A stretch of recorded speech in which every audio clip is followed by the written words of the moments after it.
नमस्कार मंडळी.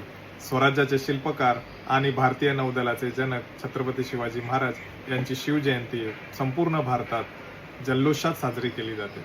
भांडूपमधील नामवंत मंडळ स्वयंभू प्रतिष्ठान गेल्या 9 वर्ष छत्रपती शिवाजी महाराजांची शिवजयंती मोठ्या उत्साहात आणि जल्लोषात साजरी करत आहे. तसेच ह्या वर्षी त्यांचे 10वे वर्ष आहे आणि त्यानिमित्त त्यांनी बरेच सारे प्रोग्राम आयोजित केलेले आहेत. सर्वप्रथम 18 फेब्रुवारी रोजी त्यांनी नगरातील मुला-मुलींसाठी नृत्य स्पर्धा, वेशभूषा स्पर्धा आणि मनोरंजनाचे बरेच सारे कार्यक्रम आयोजित केलेले आहेत. आणि 19 फेब्रुवारी म्हणजे शिवजयंती निमित्त सकाळी ठीक 11 वाजता शिवमूर्ती पूजन आणि सायंकाळी ठीक 6:30 वाजता छत्रपती शिवाजी महाराजांना मानवंदना म्हणून राजे ढोल ताशा पथक हे आपली कला सादर करणार आहेत.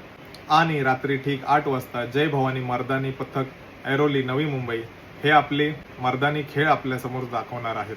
रात्री ठीक 9 वाजता रणमार्तंड शाहीर पथकाचे पोवाडा सादरीकरण शाहीर प्रवीण फणसे व त्यांच्यासोबत बालशाहीर वीर प्रवीण फणसे व बालशाहिरा शर्वरी प्रवीण फणसे सादर करणार आहेत. या सर्वांमध्ये विशेष आकर्षण म्हणजे मराठा आर्मर युद्धनौका प्रदर्शन सकाळी ठीक 11 वाजता चालू होणार आहे, ते रात्री 12 वाजेपर्यंत असणार आहे. आणि तुमच्या सर्वांसाठी मंडळाने ह्या वर्षी रील स्पर्धा आयोजित केलेली आहे. त्याचे पारितोषिक 5,001 रुपये आहे. तर तुम्हाला या स्पर्धेत भाग घ्यायचा असेल तर तुम्ही मंडळाशी संपर्क साधावा. तर मी या सर्व कार्यक्रमांचा नक्की आनंद घेणार आहे. तर तुम्ही देखील येत आहात ना स्वयंभू प्रतिष्ठानमध्ये शिवजयंती पाहण्यासाठी? धन्यवाद.